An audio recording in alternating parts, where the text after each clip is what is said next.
Hello everyone, this is the 5th Ethical Revelation Fellowship, and I'm Reverend Dr. Roger Paul, and this is my wife, Reverend Diane Paul. That's the first time I introduced you that way. Yeah, I like it. And tonight we're going to study paper 27, the Ministry of the Primary Supernaphim, and that starts on page 298. That's paper 27 and section 0. And let's say a little prayer, and we will get started. Let me see if anybody else is joining us there. No. Okay. I'll go ahead and pray. Lord, thank you for bringing us together tonight, and thank you for this opportunity to come and learn about this wonderful revelation you've given us. We thank you for those who join us and those who listen at home later. And we pray that your will be done in this group and the study, and that we might all take something home and learn from this study tonight. We thank you and we give you the praise. In your Son's name, Jesus. Amen. Okay, the primary Supernaphim. How about if I start out reading tonight? Is that okay with y'all? That's good. And then we'll go from there. Paragraph number 0, number 1. Ministry of the Primary Supernaphim. Primary Supernaphim are the supernal servants of the deities of the eternal Isle of Paradise. Never have they been known to depart from the paths of light and righteousness. The roll calls are complete from eternity. Not one of these magnificent hosts has been lost. These high Supernaphim are perfect beings, supreme in perfection, but they are not absolute, neither are they absolute. Being of the essence of perfection, these children of the infinite Spirit work interchangeably and at will in all phases of their manifold duties. They do not function extensively outside paradise, though they do participate in various millennial gatherings and group reunions of the central universe. They also go forth as special messengers of the deities, and in large numbers they ascend to become technical advisors. This picture, the next thing we see is this picture, and it lists all the types of the Supernaphim: the conductors of worship, the masters of philosophy, the custodians of knowledge, the directors of conduct, the interpreters of ethics, the chiefs of assignment, and the instigators of rest. And we're going to study each and every one of these tonight. Advance this one too. See another picture here. Okay, and this is it says here that the primary Supernaphim originate in the infinite Spirit. Secondary beings of this order are created by the master spirits. Tertiary Supernaphim by the 7 spirits of the circuits, and that's a picture of this. So the primary are from... I'm not getting any pictures. Oh, yeah, this is on the wall behind me here. Can you see us tonight, Millie? I don't see any movement. You're frozen. Oh, okay. I see the wall behind you, but nothing's moving on it either. Oh, okay. Well, it may kick out here in a minute here, I hope. We'll see. Okay, let's go on to the next slide here, the next paragraph, I mean. Primary Supernaphim. All right, Millie, would you take paragraph number 2? Primary Supernaphim are also placed in command of the seraphic host, ministering on the worlds isolated because of rebellion. When a paradise son is bestowed upon such a world, completes his mission, ascends to the Father, is accepted, and returns as the accredited deliverer of this isolated world, a primary Supernaphim is always designated by the chiefs of the assignment to assume command of the ministering spirits on duty in newly reclaimed sphere. Supernaphim in this special service are periodically rotated. On Uraja, the present chief of Seraphim is the second of this order to be on duty since the time of the bestowal of Christ Michael. Okay, so let's think about this. The primary Supernaphim are basically the angels of paradise, right? So most of their work is done in paradise, and that includes the orders of the primary, the secondary, and the tertiary Supernaphim. So most of these angels are in paradise itself, and they help us mostly in paradise. And we're going to learn this as we go through this paper tonight. But on special assignment, they're talking about some of these angels go out on these assignments. And one of these assignments that they take over is they take charge on rebellion worlds, the worlds that's gone in rebellion. That's what happened to us. So basically we've had 2 of these Supernaphim since the resurrection of Michael, or Jesus, on this planet, probably one every 1,000 years, more likely. But they become the chief of all the angels, and that includes the chief of the seraphim, even though they are a paradise order of angel. Isn't that interesting? So when they send someone to take charge, it's the highest order available, which is the primary Supernaphim, to take over. And they stay in charge, I guess, until we get completely everything has been lifted on this planet and we go back to normal. And then they would move this assignment over to a regular seraphim, right? What do they do? They basically make sure that all the orders of the angels knows their assignment, and they're like the chief executive of the planet for all the orders of angels during this time of isolation and rebellion. Okay, so they're the chief of everyone, all the ministering spirits anyway. Okay, during this period of time. It's interesting, we're going to find out later that the tertiary Supernaphim, 100 of these angels are assigned to Michael during this period of time when he's creating the planet. And until he actually starts creating his own order of angels with the local universe mother spirit, these tertiary Supernaphim basically become his right hand. Okay, and they stay until the bright morning star is created, which will be Gabriel, and then they start creating all the orders of angels with the creative mother spirit. So up to that point, these 100 primary Supernaphim, or 1,000 of them, I think, I think it's 100, that come with Michael, basically take up all the duties of the ministering spirits until he actually creates his own. Which is kind of neat, isn't it? They're like the backup, right? All right, let's move on to the next slide. All right. From eternity, the primary Supernaphim have served on the Isle of Light and have gone forth on missions of leadership to the worlds of space. But they have functioned as now classified only since the arrival on Paradise of the Havona pilgrims of time. These high angels now minister chiefly in the following 7 orders of service. 1. Conductors of worship. 2. Masters of philosophy. 3. Custodians of knowledge. 4. Directors of conduct. 5. Interpreters of ethics. 6. Chiefs of assignment. 7. Instigators of rest. Okay, and in these capacities, they're talking about in paradise itself, aren't they? Okay, so these different orders of angels are actually functioning once we get to paradise, and they help us out once we get to paradise. So you can think of them sort of like the seraphim here on this planet, and when we get to the mansion worlds, they take the place of the seraphim, really, that we're so used to seeing, right? I haven't seen one. I haven't seen one either. When we get to the mansion worlds. I want to see one. Yeah, it would be nice, wouldn't it? All right. Okay, here we go. That's me. We're on the right side.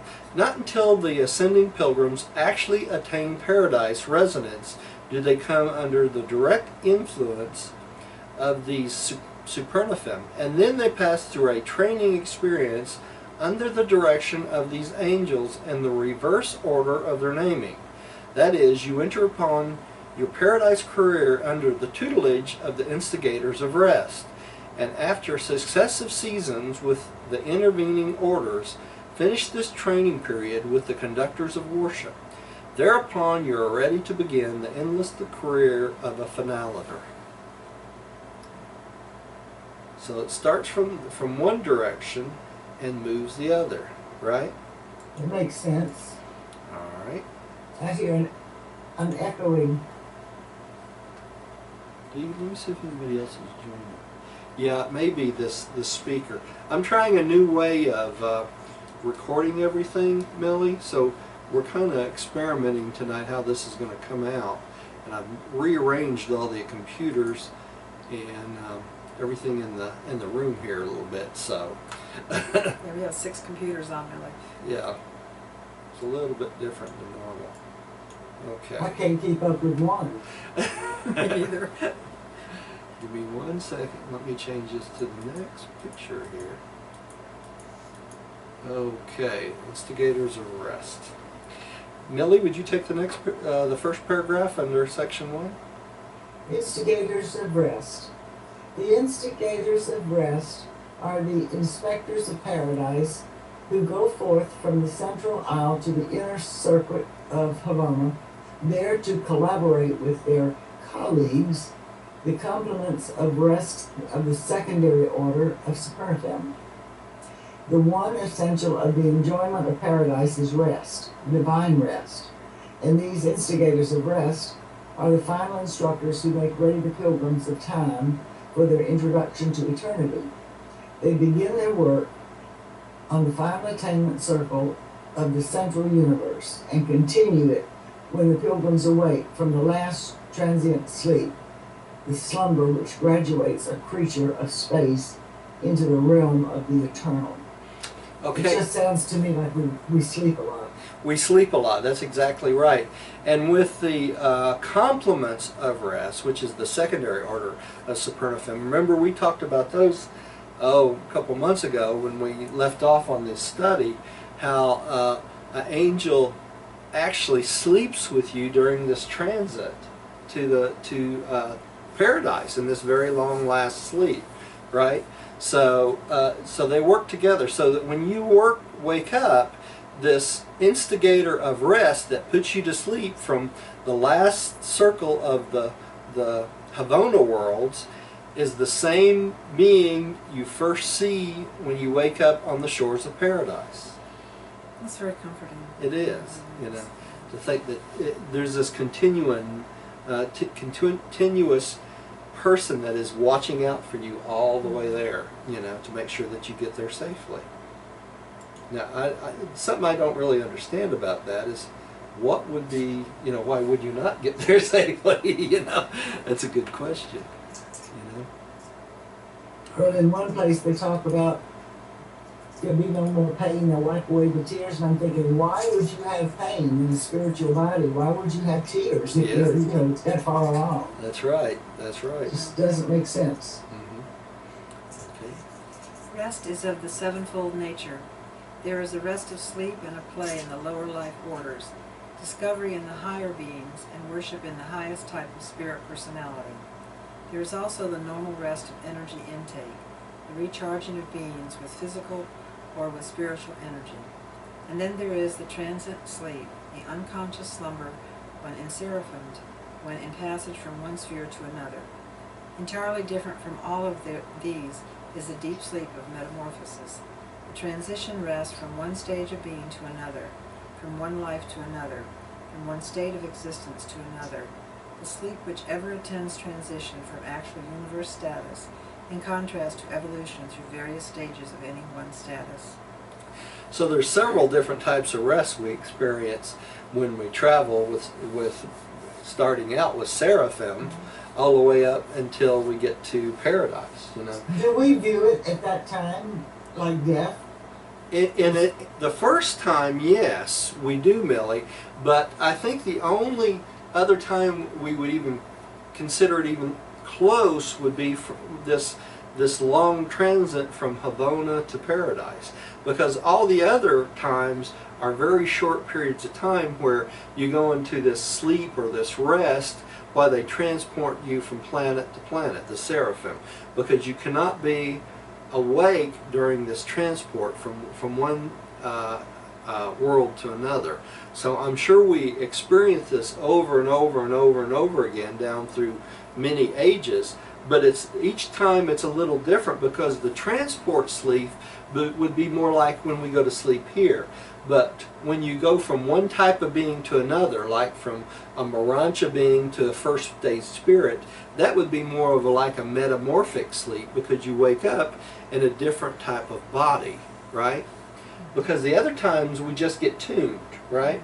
From mansion world to mansion world, we get tuned with each new world. Beings don't fear that like people fear death. No, it doesn't sound like it. You know, I wouldn't think there'd be anything to fear in doing that.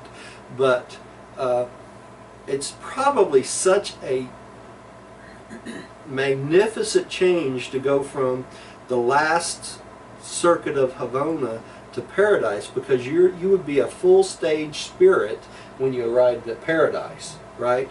And so that's probably a total, when they talk about a metamorphosis, that type of deep sleep is probably totally different than the normal transport sleep that we've experienced from the climb up there. You know what I'm saying? Yeah. So it more than likely it'd be quite different, I would think, anyway. All right, let me get this changed and I'll read the next one. But the last metamorphic sleep is something more than those previous transition slumbers, which has marked the successive status attainments of the ascendant career. Thereby do the creatures of time and space traverse the innermost margins of the temporal and spatial to attain residential status in the timeless and spaceless abodes of paradise. The instigators and complements of rest are just as essential to these transcending metamorphoses as are the seraphim and associated beings to the mortal creature's survival of death. Okay, and that's what we were just talking about. You know, this is like the seraphim being in seraphim upon death. When we leave our bodies, you know, they have to transport our being, who we are, to the first mansion world, right? But that really is our only experience of real death, in essence, right? Because we totally change the type of being we are. I hope so. I hope so too. Millie, you want to take the next one? You enter the rest on the final Havana circuit and are eternally resurrected on paradise. And as you there spiritually repersonalize, you will immediately recognize the instigator of rest who welcomes you to the eternal shores of very primary Supernaphim, who produced the final sleep on the innermost circuit of Havana. And you will recall the last grand stretch of faith as you once again are made ready to commend the keeping of your identity into the hands of the Universal Father. You can almost imagine seeing this Supernaphim just touching you on the head and you go into this deep sleep, right? And then when you wake up again, it's the same being that was standing before you, right? As if you didn't go anywhere. As if you didn't go anywhere, right? And these are called the instigators of rest, right? And Millie, you can't see the picture, but there's a picture of this behind me on the screen. If you ever watch the videos afterwards, you'll be able to see that. That'd be nice, that'd be nice. Okay. Yeah. Hmm. Alrighty.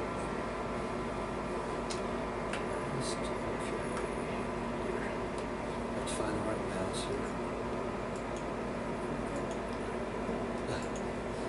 Alright. The last rest of time has been enjoyed. The last transition sleep has been experienced. Now you awake to life everlasting on the shores of the eternal abode. And there shall be no more sleep. The presence of God and His Son are before you, and you are eternally His servants. You have seen His face, and His name is your spirit. There shall be no night there, and they need no light of the sun, for the great source and center gives them light. They shall live forever and ever. And God shall wipe away all tears from their eyes. There shall be no more death, neither sorrow nor crying, neither shall there be any more pain, for the former things have passed away. Okay, and that's a quote from the Bible, isn't it? It sounds like it, and I really think that once you've crossed over, all that stuff is gone anyway. Yeah, you would. Yeah, when you hit the mansion worlds, you would think that would be encased, right? Yes. All right, let me see if I can find this Bible quote this is from real quick. I'm looking under the Bible references real quick. But still, it does say in the mansion world that we do experience death, and we do experience illnesses. And the that's- mansion worlds we do? Yes, We did experience what? we experience. We have the experience of death and of leaving our surroundings and moving on. Yeah, but that's not death. Well, it's not death, but it's a leaving. It's a metamorphosis, Metamorphosis. really. Yeah, yeah. But it's still there's for some people, I'm sure there's some pain in having their loved ones leave, even though they I know there's rejoicing too. Yeah. It's in quotation marks there, and it starts with, and there shall be no more sleep, and ends with, have passed away. Yeah, and it should be under these Bible quotes, but I don't see it right offhand.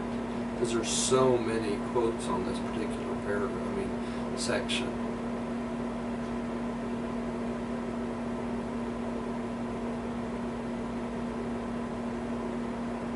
Well, you can hit the references underneath and look it up yourselves, I guess. I can't find it off the top of my head, which is disappointing. Okay, let's move on. The Chiefs of Assignment. Okay, the Chiefs of Assignment. I'm up next, right? Okay, the Chiefs of Assignment, Section 2. This is a group designated from time to time by the Chief Supernaphim, the original pattern angel, to preside over the organization of all three orders of angels, primary, secondary, and tertiary. The Supernaphim as a body are wholly self-governing and self-regulatory, except for the functions of their mutual chief, the first angel of paradise, whoever presides over all these spirit personalities. Now this is interesting because what they're talking about here is the original pattern angel. This is the very first angel that the infinite spirit created, back in time. That's pretty special, isn't it? And this angel is basically the chief of all the angels and spirit personalities of paradise. Pretty interesting, isn't it? All right. Well, can we call the Supernaphim angels? Yes. That's what they are. They're angels. That's really what they are. They're angels. They're really ministering spirits. It would be a better term, even though they are angel. But in essence, they are the essence of ministering spirits who are created by the infinite spirit. Now, we have to remember this: the secondary Supernaphim are created by the seven master spirits, right? Yes. And the tertiary are created. We just read this, right? Okay. And the tertiary are created by whom? I just forgot. That was on the chart. Yeah. We'll come back to that in just a minute here. Okay. The angels of assignment. Who's that? Okay. The angels of assignment have much to do with glorified mortal residents in paradise before they are admitted to the core of the finality. Study and instruction are not the exclusive occupations of paradise arrivals. Service also plays its essential part in the pre-finaliter educational experiences of paradise. And I have observed that when the ascendant mortals have periods of leisure, they evince a Predilection. predilection to fraternize with the reserve corps of the seraphic chiefs of assignment. That's right. They're a bumble to go. Okay. All right. Go back here one second. I find this next paragraph really interesting. All right. Let's keep going. I'm not going to discuss that in great detail here.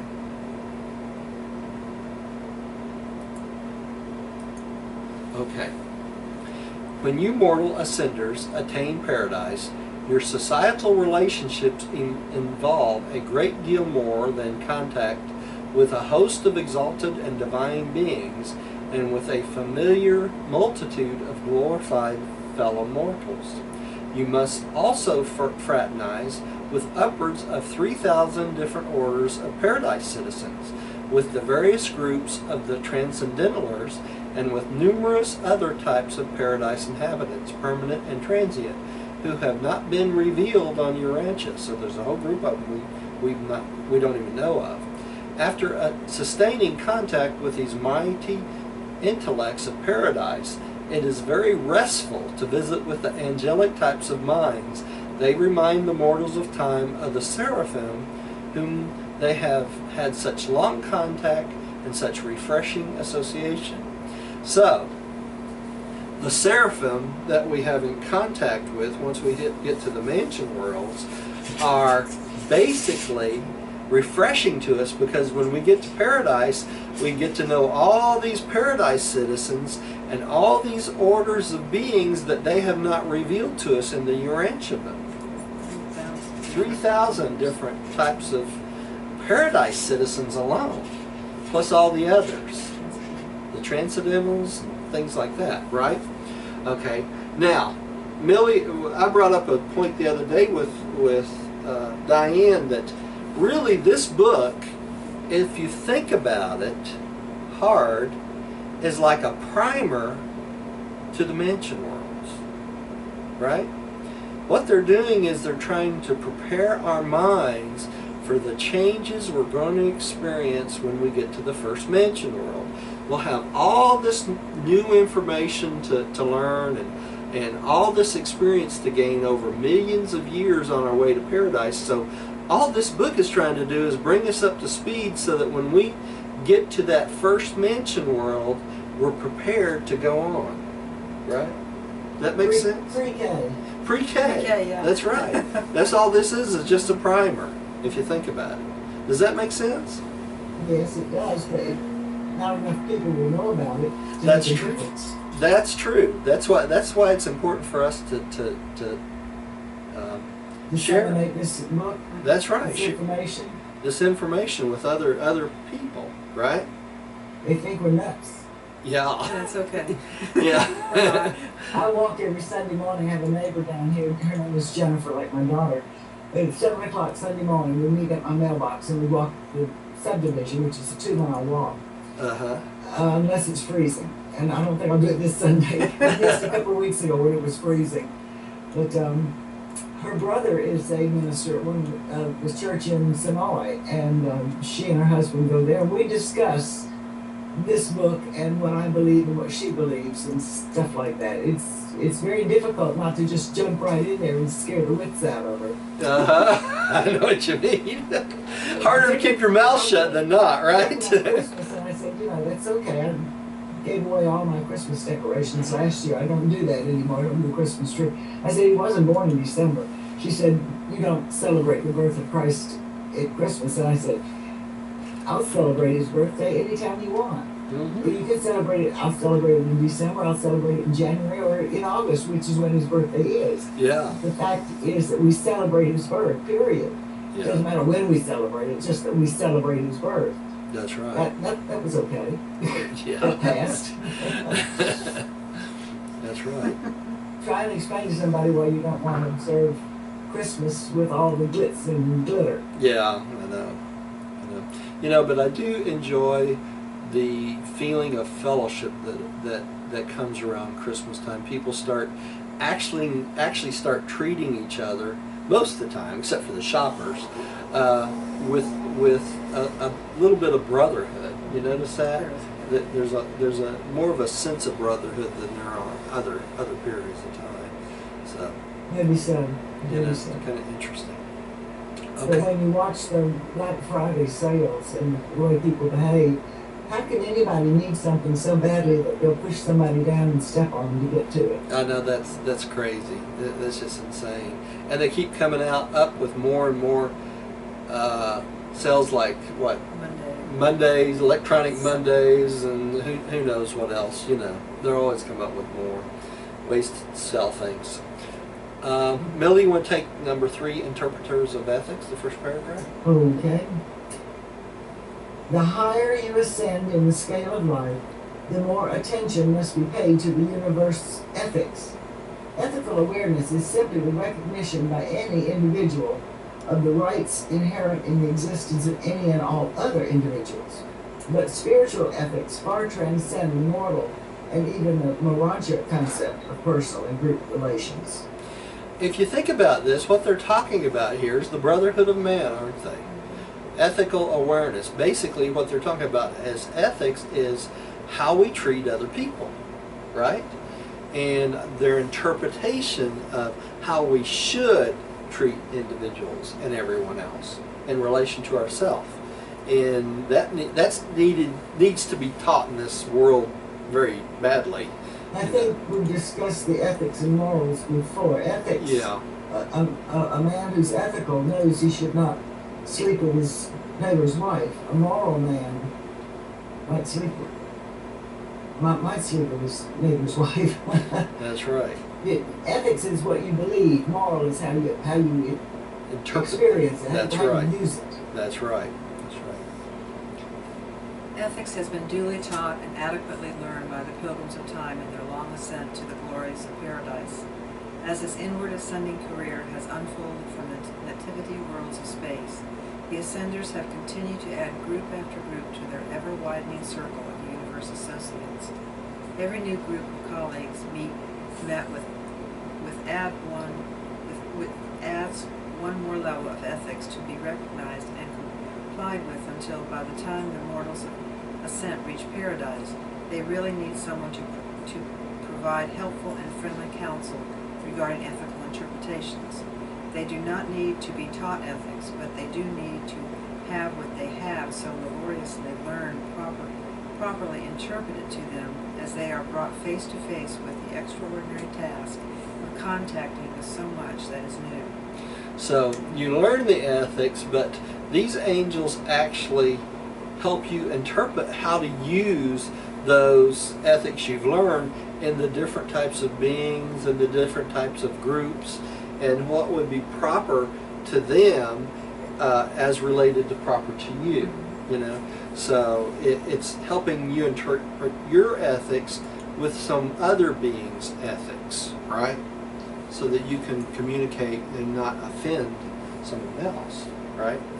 It's like someone teaching you manners if you're in another country. Another country. Yeah, what would be appropriate here may not be appropriate. Well, I see lots of things on television that are obscene gestures in other countries. Yeah. And perfectly acceptable gestures in this country. Yeah, that's right. It's just amazing. Yeah. Amazing. What is. I was going for before was that a moral man knows he shouldn't sleep with his neighbor's wife, but an ethical man will not sleep with his neighbor's wife. That's right. That's right. That's right. Okay. Let's go here. The interpreters of ethics are inestimable assistants to the paradise arrivals in helping them to adjust to numerous groups of majestic beings during that eventful period extending from the attainment of residential status to formal induction into the core of mortal finaliters. Many of the numerous types of paradise citizens the ascendant pilgrims have already met on the 7 circuits of Havona. These glorified mortals have also enjoyed intimate contact with the creature trinitized sons of the conjoint core on the inner Havona circuit, where these beings are receiving much of their education. And on the other circuits, the ascending pilgrims have met numerous unrevealed residents of the Paradise Havona system, who are there pursuing group training in preparation for the unrevealed assignments of the future. So they assist us in dealing with all these different groups of beings, don't they? Okay, that's just a little picture of that. Never be bored. Never be bored. When they call us mortal finaliters, we're no longer mortal, are we? Once we...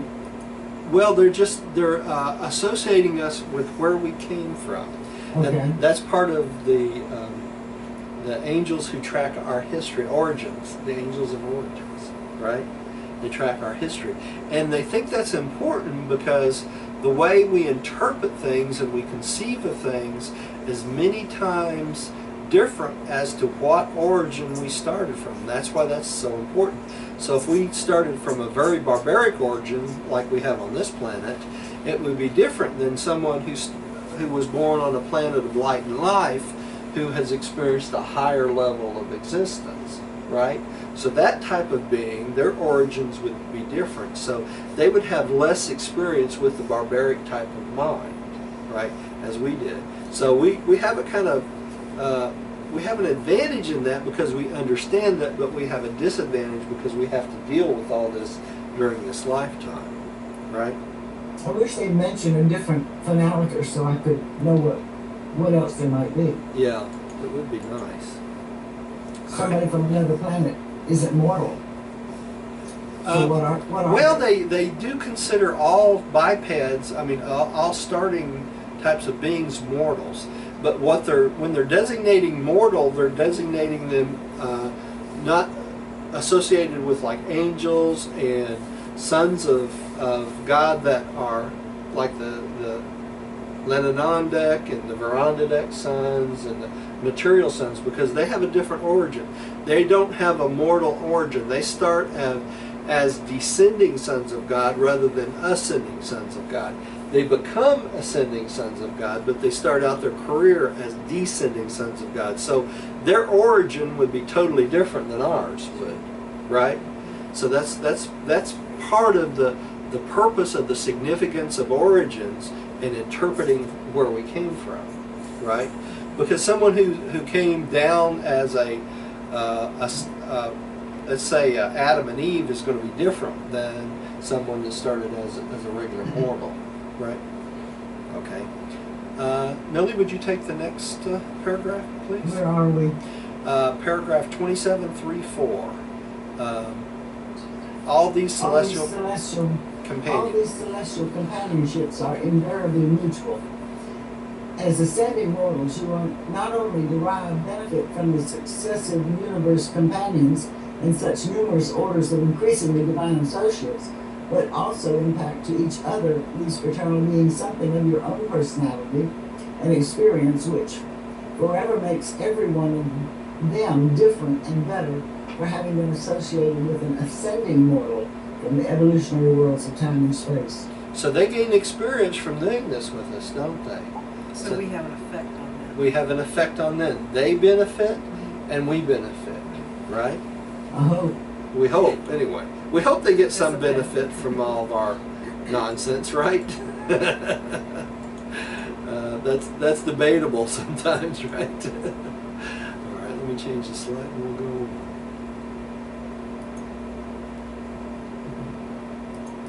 I hear you, sweetie. You need to go out. Yeah. Okay. You're up here. You want to just sit with me?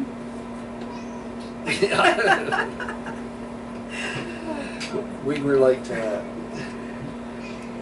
For directors of conduct, having already been fully instructed in the ethics of paradise relationships, neither meaningless formalities nor the dictations of artificial caste, but rather the inherent proprieties, the ascendant mortals find it helpful to receive the counsel of the seraphic directors of conduct, who instruct the new members of Paradise Society in the usages of the perfect conduct of the high beings who sojourn on the central isle of light and life. So these directors of conduct basically help us out doing things the proper way when we get there. We're not used to being there, are we? So they basically help us along, help us find out what's the proper attitude, proper way to do things when we get to paradise. Which is interesting because, like with our children, we teach our children what the proper things are in society, how to act. We teach them manners. We teach them how to get along and be social with their peers and their family members and everything. So it's like everything, it runs parallel to everything that we're reading. It's like, I know we're a little lower rung, but it's still, there's parallel there. There is. Okay, harmony. I met somebody who was opening a store near me, and I wanted to introduce myself, and I put my hand out to the gentleman, and he wouldn't take it, and said that in his religion he could not hold hands with a woman. Really? Whether he was Middle Eastern of some sort. Uh-huh. That's He interesting. wouldn't shake hands with me. That is Wow. interesting. How did you feel about that? I beg pardon? How did you feel about that? It was his religion, it's okay with me. Good. Okay. Just wondered. Yeah. Harmony is the keynote of the central universe, and detectable order prevails on paradise. Proper conduct is essential to progress by way of knowledge through philosophy to the the spiritual heights of spontaneous worship. There is a divine technique in the approach to divinity, and the acquirement of this technique must await the pilgrim's arrival on paradise. The spirit of it has been imparted on the circles of Havana, but the final touches of training of the pilgrims of time can be applied only after they actually attain the Isle of Light. So they have to give us those finishing touches when we get there. It's something you can't learn until you experience it, right? That's part of that experiential order of things, isn't it? All right. Millie, would you take the next paragraph? All paradise conduct is wholly spontaneous, in every sense natural and free. But there still is a proper and perfect way of doing things on the Eternal Isle, and the directors of conduct are ever by the side of the strangers within the gates, to instruct them and so guide their steps as to put them at perfect ease, and at the same time to enable the pilgrims to avoid the confusion and uncertainty which would otherwise be inevitable. Only by such arrangement could endless confusion be avoided, and confusion never appears on paradise. Wow. So they basically are there just like the seraphim in the mansion worlds to say, this is the way, this is how we do things, right? So you don't feel at odds or not at ease with the different things that go on, right? I wonder what goes on. That's a good question. Very good question. Can you just stand still and observe? Do you have to participate? Well, that's Lest you make a mistake? no, Millie. That's not entirely wrong if you think about it. Even the when we study here in a second about the worship on paradise, basically they say if these angels did not help us discover the proper way to worship when we get there, it would take hundreds and thousands of years for us to worship until the point where we felt satisfied in expressing ourselves to the deity, right? So, that's not entirely wrong. All right. Who's up next?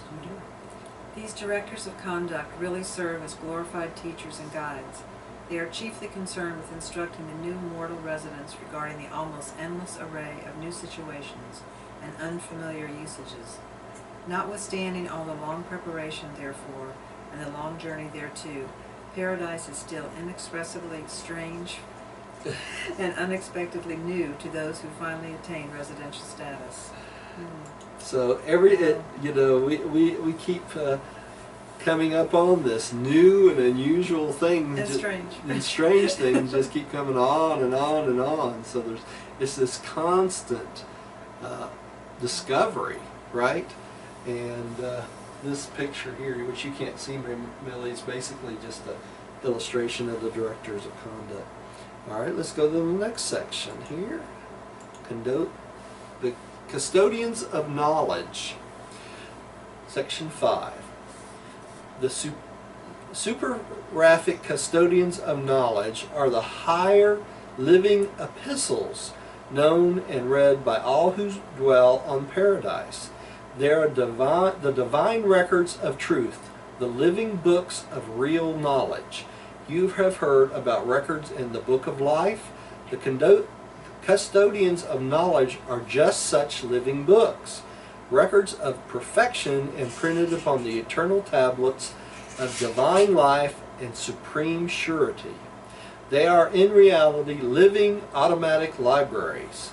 The facts of the universe are inherent in these primary Supernaphim, actually recorded in these angels, and it is also inherently impossible for an untruth to gain lodgment in the minds of these perfect and replete repositories of truth of eternity and the intelligence of time.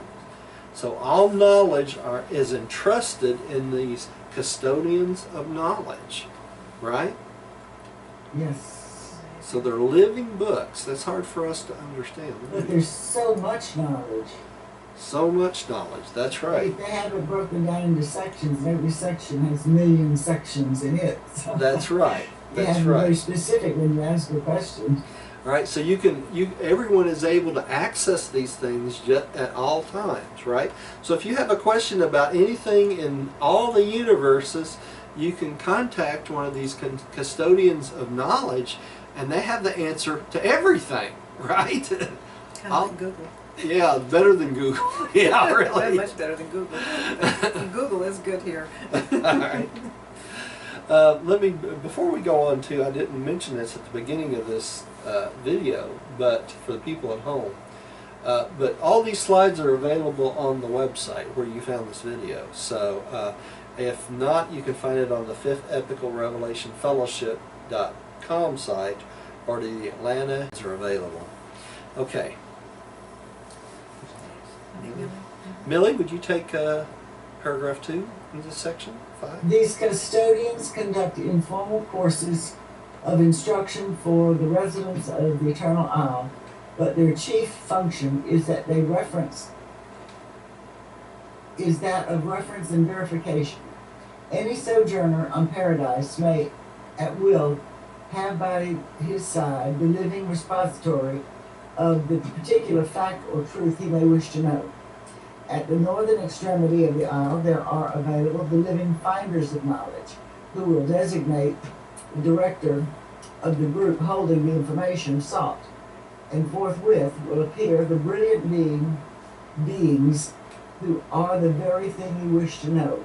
No longer must you seek enlightenment from the engrossed pages.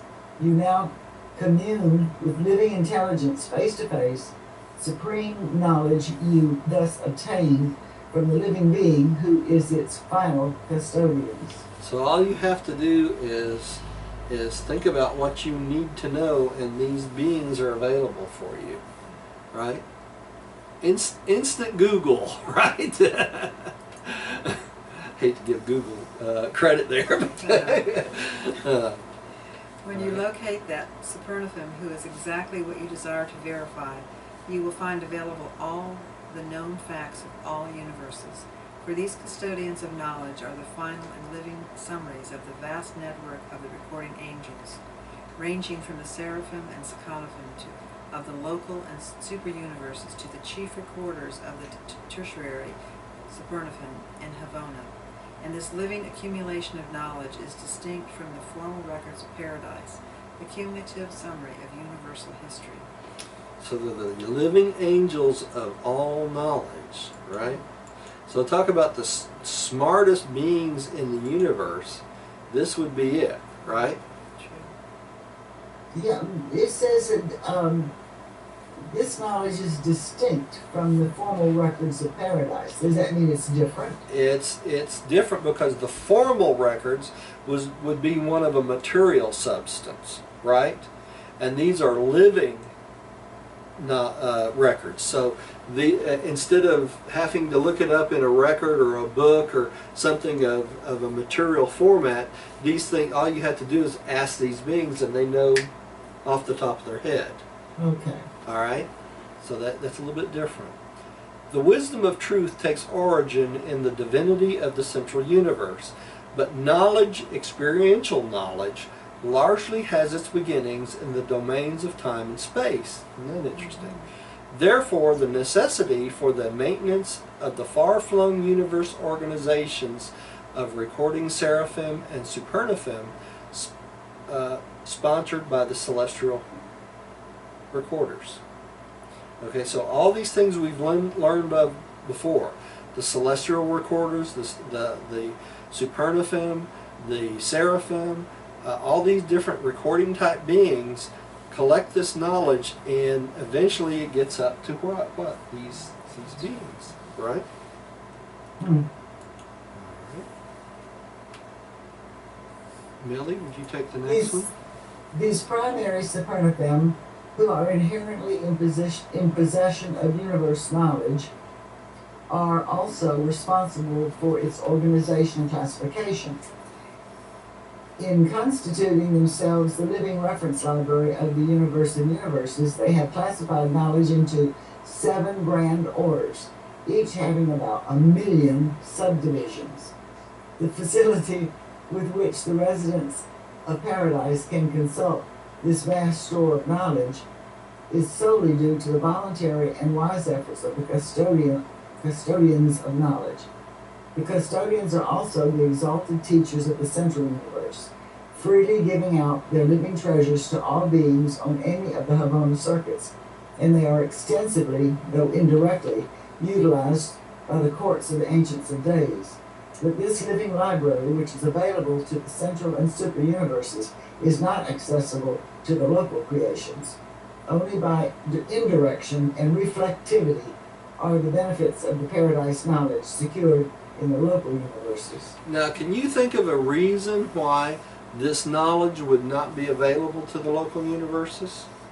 Because we're not perfected. Because we're not perfected. We haven't experientially earned the right to this knowledge, right? And what could this knowledge be used for? If you think about it, it could be used for rebellion, couldn't it? It very well could be. Yeah. So that's one of the reasons that it's probably not just available to all the local universes, because we're still we're on the very barbaric level of experiencing life from the beginning still, right? All right. Anybody who was vengeful could use it. That's right. That's right. To seek revenge, that's retribution. Right. Mm-hmm. Knowledge is not only good. Christie should get his hands on it. Yeah, it could be used for evil also, right? Yes. Right. That's right. Who's next? You? 6. Masters of philosophy. Next to the supreme satisfaction of worship is the exhilaration of philosophy. Never do you climb so high or advance so far that there do not remain 1,000 mysteries which demand the employment of philosophy in an attempted solution. Okay, the masters of philosophy. And I'm going to hold my comment till the next slide, because what I want to bring out is in the next slide. Okay, so let's go on. 1 second, okay. The master philosophers of paradise delight to lead the minds of its inhabitants, both native and ascendant, in the exhilarating pursuit of attempting to solve universe problems. These Supernaphim masters of philosophy are the wise men of heaven. These beings of wisdom who make use of the truth of knowledge and the facts of experience in their efforts to master the unknown. With them, knowledge attains to truth, and experience ascends to wisdom. You see that? That's a very important sentence. On paradise, the ascendant personalities of space experience the heights of being. They have knowledge, they know the truth, and they philosophize, think the truth, right? They have even seek to encompass the concepts of the ultimate and attempt to grasp the techniques of the absolutes. Okay? We're talking about out in the outer space levels, right? Okay. What's important about this, and we're talking about the masters of philosophy, aren't we? And what they're talking about as philosophy is to interpret true knowledge and turning it and associating it with truth. Do you see that? That's what philosophy is about. Taking that knowledge and discovering the truth, right? And then let's go one step further. All you have to do is get the masters of knowledge, and they'll give you the truth. That's right. Now, what the next step is taking that truth and stepping into wisdom, right? And by getting to wisdom, what do you do? Automatically want to do? Philosophize and worship, right? They're all connected together. So this philosophy and truth connects to worship, wisdom and worship. You see that? Okay? It's the natural progression of life. And the more knowledgeable you become, the more truth you know, the more wisdom you have, and at that point, what do you want to do? You want to worship those who have given you these things, right? Just makes sense, doesn't it? Just follows. Millie, would you take the next paragraph? At the southern extremity of the vast paradise domain, the masters of philosophy conduct elaborate courses in the 70 functional divisions of wisdom. Here they discourse upon the plans and purposes of infinity and seek to coordinate the experiences and to compose the knowledge of all those who have access to their wisdom. They have developed a high specialized attitude toward various universe problems, but their final conclusions are always in uniform agreement. Okay. Notice here they talk about the 70 functional divisions of wisdom. We have a lot to learn, don't we? I noticed they didn't tell us what those 70 are. They don't, because we probably could not even comprehend what they actually mean, right? Correct. Not at this level anyway. You know, we have a long way to go to get to that point. Next book. Yeah, there you go. The primer for the Havana circuits, right? All right.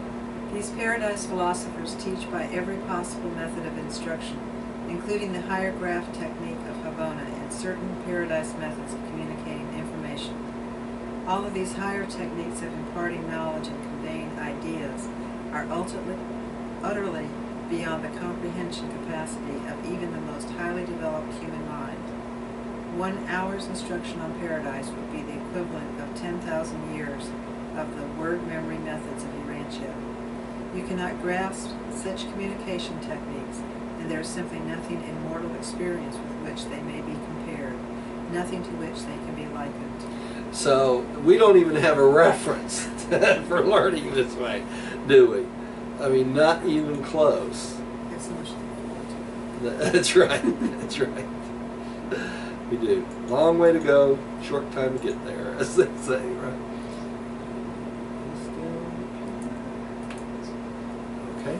The masters. It says that these techniques of imparting knowledge and conveying ideas are beyond the comprehension capacity. That's right. Of the highest developed human mind. So we don't have the ability to That's comprehend right. it. We won't. You know, and they talk about it being akin to, it would take 10,000 years the way we learn things for 1 hour's of instruction in paradise. 10,000 years. You know, that's not a little bit of time, you know. So, you know, that's a lot of information imparted in a short period of time. The What kind of information would you need that takes that much time? I'm not sure. I'm not sure. The masters of philosophy take supreme pleasure. Well, before I go on, you know, I have an answer for that, Millie. They're preparing us to go out as finalators out into the universes, right? So this knowledge they're giving us is the knowledge of finalators, right? It prepares us for going out into the 7 super universes and eventually out into the outer space levels to help administer and organize and train individuals in those regions. Perhaps right? it's knowledge of how it's been done before. It may be, and it may be knowledge of the plan of God, what God plans for the 7 super universes and the outer space levels. There'd be a lot of stuff relating to that, right? Yes. All right. The masters of philosophy take supreme pleasure in imparting their interpretation of the universe of universes to those beings who have ascended from the worlds of space. And while philosophy can never be as settled in its conclusions as the facts of knowledge and the truths of experience, yet when you have listened to these primary Supernaphim discourse upon the unsolved problems of eternity and the performances of the absolutes, that's the next outer space level, right? You will feel a certain and lasting satisfaction concerning these unmastered questions, right? So they're preparing us for the next level, right? What comes next? You know, and they're going to talk about here in the next section about the 7 Jubilees, and part of this 7 Jubilees is the first Jubilee of the outer outer space levels. So it prepares us for these changes.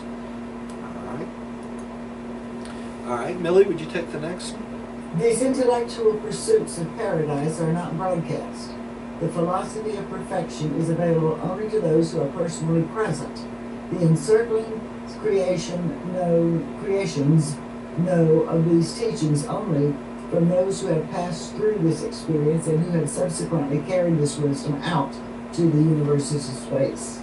So that's what we do as finaliters, right? It's instilled in us, and then we take it out to the 7 super universes. Okay? And the reason that it probably is only done to those who are present, because only those who are present are prepared for that knowledge. Right? That makes sense? That's why you wouldn't broadcast it. There's many that would hear it and it would fall on deaf ears. Right? All right. Conductors of worship, section 7. Worship is the highest privilege and the first duty of all created intelligences. Worship is the conscious and joyous act of recognizing and acknowledging the truth and the fact of the intimate and personal relationships of the creators with their creatures. The quality of worship is determined by the depth of creature perception, and as the knowledge of the infinite character of the gods progresses, the act of worship becomes increasingly all-encompassing until it eventually attains the glory of the highest experiential delight and the most exquisite pleasure known to created beings. Isn't that interesting that worship becomes the highest pleasure of created beings? You know, you wouldn't know that by looking at our concepts of worship on this planet, would you?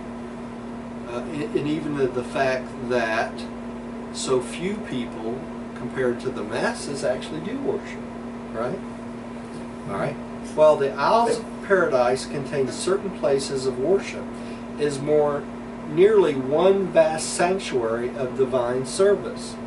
Worship is the first and dominant passion of all who climb to its blissful shores, the spontaneous ebullition of the beings who have learned enough of God to attain His presence. Circle by circle, during the inward journey through Havona, worship is a growing passion until on Paradise it becomes necessary to direct and otherwise control its expression. So when you get to Paradise, it becomes so overwhelming to you that actually need these conductors of worship to help control this worship of the beings and the masses on Paradise, right? It'd get out of hand. Okay? The periodic spontaneous group and other special outbursts of supreme adoration and spiritual praise enjoyed on Paradise are conducted under the leadership of the Special Corps of Primary Supernaphim. Under the direction of these conductors of worship, such homage achieves the creature goal of supreme pleasure and attains the heights of the perfection of sublime and self-expression and personal enjoyment. All primary Supernaphim crave to be conductors of worship, and all ascendant beings would enjoy forever remaining in the attitude of worship did not the chiefs of assignment periodically disperse these assemblages. But no ascendant being is ever required to enter upon the assignments of eternal service until he has attained full satisfaction in worship. So there has to be some being to stop the worship so that everybody gets to work occasionally, right? And that's what these conductors of assignment, their chiefs of assignment do. They have to stop the worship, because if they didn't, no one would get busy doing anything except worship, right? And part of the process of Paradise is service, right? We have to get back to work, as they say, to do our normal service. So, okay. It is the task of conductors of worship so to teach the ascendant creatures how to worship, that they may be enabled to gain the satisfaction of self-expression, and at the same time be able to give attention to the essential activities of the Paradise regime. Without improvement in the technique of worship, It would require hundreds of years for the average mortal who reaches paradise to give full and satisfactory expression to his emotions of intelligent appreciation and ascendant gratitude.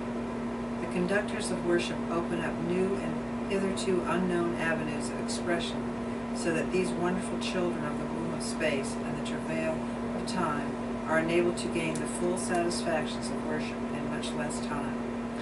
Okay, so if it wasn't for these beings, we would require hundreds of years for us to gain satisfaction in our worship, wouldn't it? Our full satisfaction in worship. What a wonderful thought.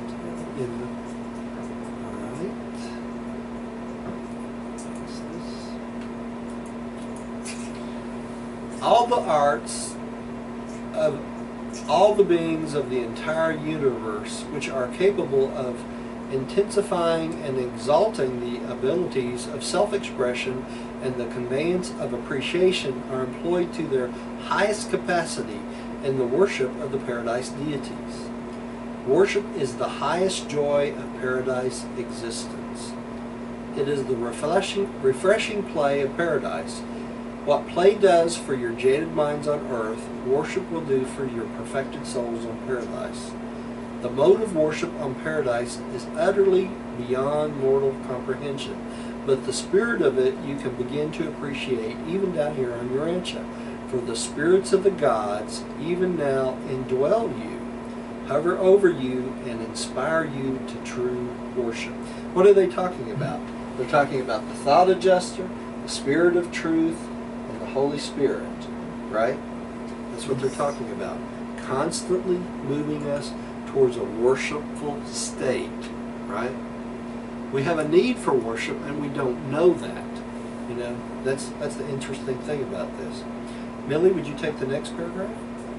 There are appointed times and places for worship on paradise, but these are not adequate to accommodate the ever-increasing overflow of the spiritual emotions of the growing intelligence and expanding divinity recognition of the brilliant beings of experiential ascension to the eternal isle. Never since the times of Grand Fonda have the Supernaphim been able to fully accommodate the spirit of worship on paradise. Always is there excess of worshipfulness as gauged by the preparations therefor. And this is because personalities of inherent perfection can never fully appreciate the tremendous reaction of the spiritual emotions of beings who have slowly and laboriously made their way upward to paradise glory from the depths of the spiritual darkness of the lower worlds of time and space. Excuse me. When such angels and mortals of time attain the presence of the powers of paradise, there occurs the expression of the accumulated emotions of the ages, a spectacle astounding to the angels of paradise and productive of the supreme joy of divine satisfaction in the paradise deities.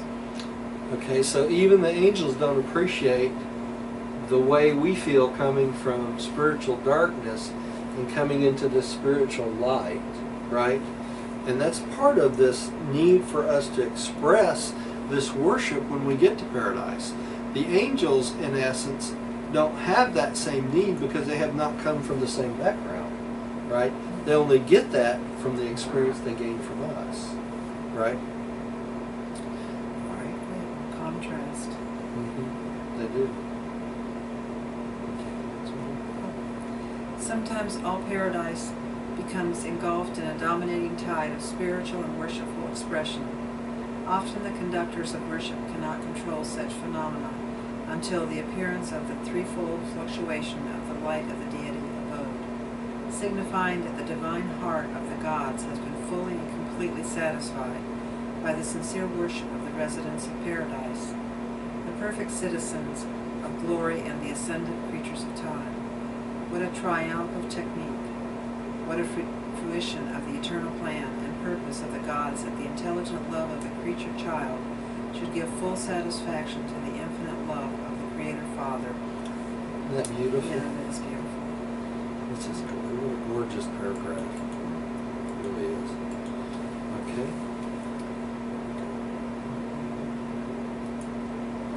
after the attainment of the supreme satisfaction of the fullness of worship, you are qualified for admission to the core of finality. The ascended career is well nigh finished, and the 7th Jubilee prepares for celebration. The first Jubilee marked the mortal agreement with the thought adjuster, when the purpose to survive was sealed. Isn't that interesting? The second was the awakening in the Marancha life. That's when we come into paradise. The dimension worlds, right? The third was the fusion of the thought adjuster, which is an interesting question. If you fuse with your thought adjuster in this life, does the third come before the second? Good question, right? The fourth was the awakening in Havana, the circuits of Havana, right? The fifth, celebrating the finding of the universal Father, right? And we do that before we actually become paradise citizens, right? The 6th Jubilee was the occasion of the paradise awakening from the final transit slumber of time. That's when we awaken as a paradise citizen, right? And the 7th Jubilee marks the entrance into the mortal finality core and the beginning of the eternity service. The attainment of the 7th stage of spirit realization by a finaliter will probably signalize the celebration of the first of the Jubilees of eternity. And what are they talking about there? They're talking about the 7 Jubilees of eternity and the outer space levels, right? And that will only happen when what? The Supreme Being comes into full fruition. Remember we talked about that with the pre stuff? All right. So it all fits together in an order, doesn't it? Well thought out, it is. All right. Millie, would you take the next one? And thus ends the story of the Paradise Supernaphim, the highest order of all the ministering spirits, those beings who, as a universal class, never attend you from the world of your origin until you are finally bidden farewell by the conductors of worship as you take the Trinity oath of eternity and are mustered into the mortal core of the finality. Okay, and that's your path all the way through, right? They attend you all the way up to the point of your oath of Trinity service, right? The mortal core of finality. All right. And would you take the last one? The endless service of the Paradise Trinity is about to begin, and now the finaliter is face to face with the challenge of God, the Ultimate, presented by a perfecter of wisdom, universal. Isn't that a beautiful paper? The next one is really wonderful too. This is just such a beautiful paper. 28 will start next Wednesday, and it's a really beautiful paper too. You'll enjoy that. Thank you for joining us, Millie. Don't go anywhere. I want to talk to you.